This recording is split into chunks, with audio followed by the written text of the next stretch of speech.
Legenda Ular Ndaung. Cerita dari Provinsi Bengkulu. Pada zaman dahulu, pada sebuah puncak gunung yang terletak di wilayah Bengkulu, hiduplah seekor ular raksasa. Oleh masyarakat setempat, ular raksasa tersebut dikenal dengan nama Ular Ndaung. Legenda tentang Ular Ndaung dimulai dari kisah seorang perempuan tua dan 3 orang putrinya. Mereka menempati sebuah rumah sederhana di pinggiran hutan tidak jauh dari gunung tempat Ular Ndaung bersemayam. Untuk memenuhi kebutuhan sehari-hari, keluarga tersebut mengandalkan ladang yang ada di belakang rumah mereka. Sayangnya, di keluarga yang miskin itu, hanya wanita tua dan putri bungsunya yang rajin bekerja. Putri pertama dan kedua ternyata anak-anak yang pemalas. Suatu hari, wanita tua itu jatuh sakit. Seorang tabib desa dipanggil dan segera memeriksanya. Ibu kalian menderita sakit yang parah.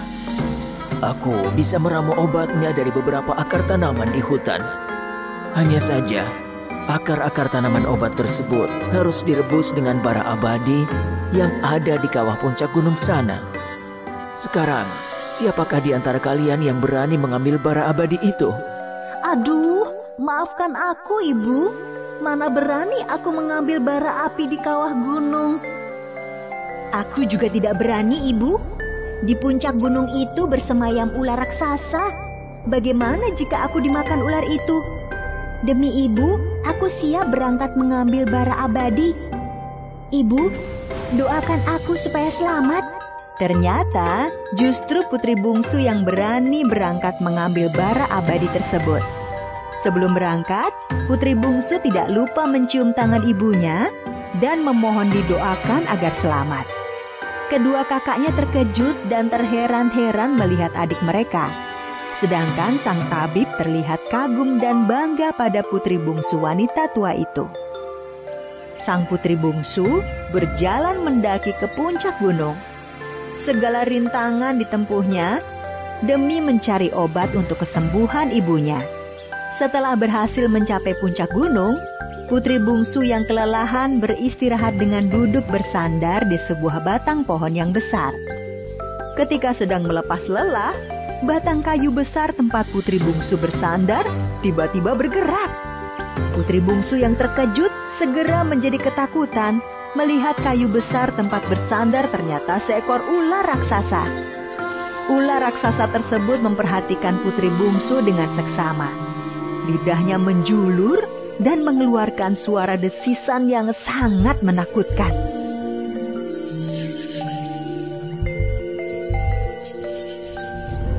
Apakah ular raksasa tersebut marah dan akan memakan putri bungsu?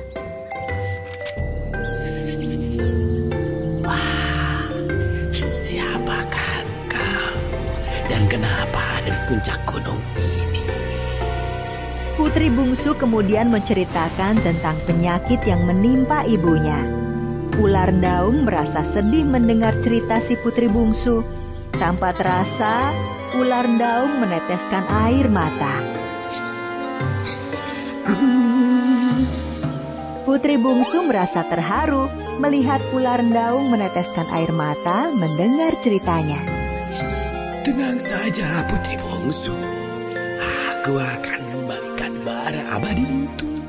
Kan tidak mungkin kamu turun ke bawah sana. Terima kasih, Ular Ndaung.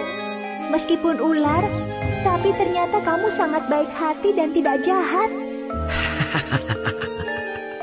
Ular Ndaung segera turun ke dalam kawah mengambil bara abadi. Sedangkan putri bungsu mengamati dari bibir kawah. Tiba-tiba terdengar ledakan dari dalam kawah. Asap putih menjadi sangat tebal sehingga putri bungsu tidak bisa melihat Ular Ndaung.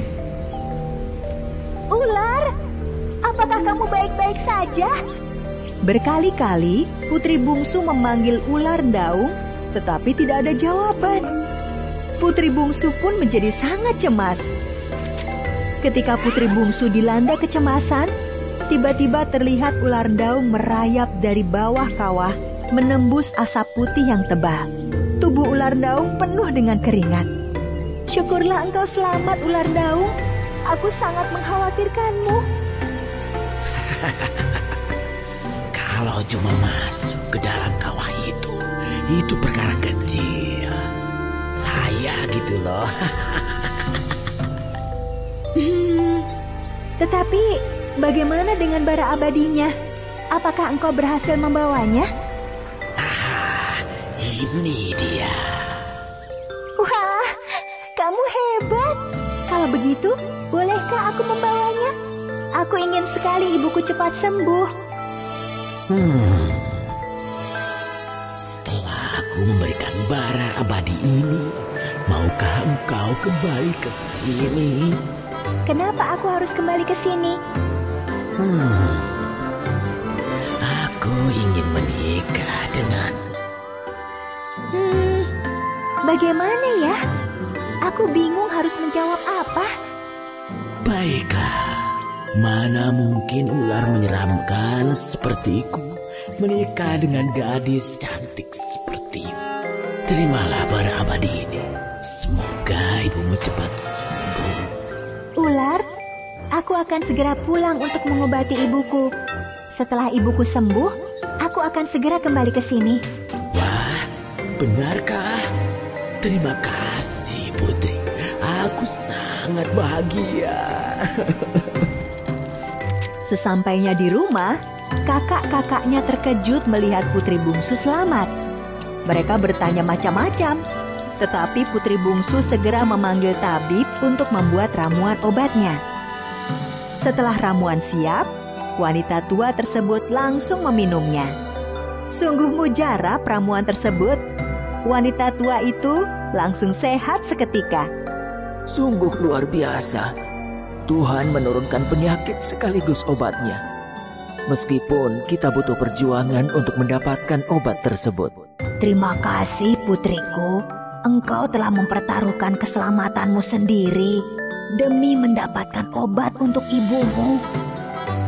Bungsu, ceritakanlah, bagaimana kamu bisa selamat dari ular daung itu? Putri bungsu menceritakan semua kejadian yang dialaminya selama di puncak gunung bersama ular daung. Ibunya dan tabib merasa takjub dan bangga dengan keberanian putri bungsu. Jadi, setelah ini kamu akan kembali ke gunung dan menikah dengan ular daung? Mana mungkin manusia menikah dengan ular? Sudahlah, yang terpenting adik kalian sudah berhasil mendapatkan bara abadi tersebut. Dan sekarang dia harus memenuhi janjinya kepada ular daung. Putri bungsu pun kembali ke puncak gunung dan menemui ular daung. Malam harinya, putri bungsu sangat terkejut melihat keanehan yang terjadi pada ular daung. Ular yang sangat besar dan menyeramkan tersebut berubah menjadi sosok lelaki tampan. Kakanda, siapakah engkau sebenarnya? Adinda, aku sebenarnya adalah pangeran di kerajaan ini. Namaku Pangeran Abdul Rahman Alamsyah. Ular daung yang ternyata adalah Pangeran Abdul Rahman menceritakan bahwa dirinya dikutuk menjadi ular raksasa oleh pamannya. Sang paman sangat menginginkan menjadi raja sehingga harus menyingkirkan Pangeran Abdul Rahman Alamsyah yang merupakan putra mahkota. Jika malam hari, aku memang kembali ke wujud asli sebagai manusia. Tetapi jika pagi tiba, aku akan berubah lagi menjadi ular raksasa. Aku akan menikahi Adinda jika sihir ini sudah benar-benar musnah. Keesokan harinya, wanita tua dan kedua anak perempuannya pergi ke puncak gunung untuk melihat kabar putri bungsunya. Karena berjalan pelan, mereka baru sampai ke puncak gunung setelah malam tiba. Sesampainya di puncak gunung, mereka terkejut melihat si putri bungsu bersama seorang lelaki tampan, bukan dengan seekor ular. Putriku, siapakah lelaki yang bersamamu? Putri bungsu menceritakan tentang siapa sebenarnya ular daung yang selama ini ditakuti oleh warga di sekitar gunung tersebut. Syukurlah putriku, ini anugerah dari Yang Maha Kuasa, karena selama ini engkau sangat berbakti kepada ibu. Ketika malam telah larut, kedua kakak putri bungsu yang merasa iri ternyata merencanakan sesuatu. Melihat ibu, adiknya, dan Pangeran Abdul Rahman telah tidur, mereka berdua diam-diam membakar kulit ular milik Pangeran Abdul Rahman Alamsyah. Mereka mencoba memfitnah adiknya dengan meletakkan abu bekas kulit ular tersebut di dekat si putri bungsu. Pagi harinya, Pangeran Abdul Rahman Alamsyah yang baru bangun terkejut melihat kulit ularnya terbakar habis.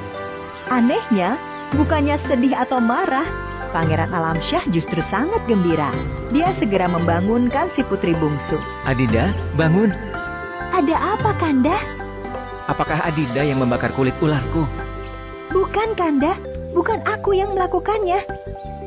Syukurlah, jika ada orang yang dengan rela membakar kulit ularku, maka aku benar-benar telah terbebas dari sihir itu.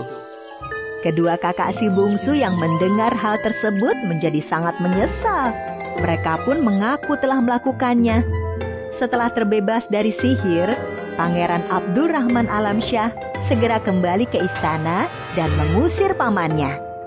Pangeran Abdul Rahman Alamsyah menikahi si putri bungsu dengan pesta besar-besaran.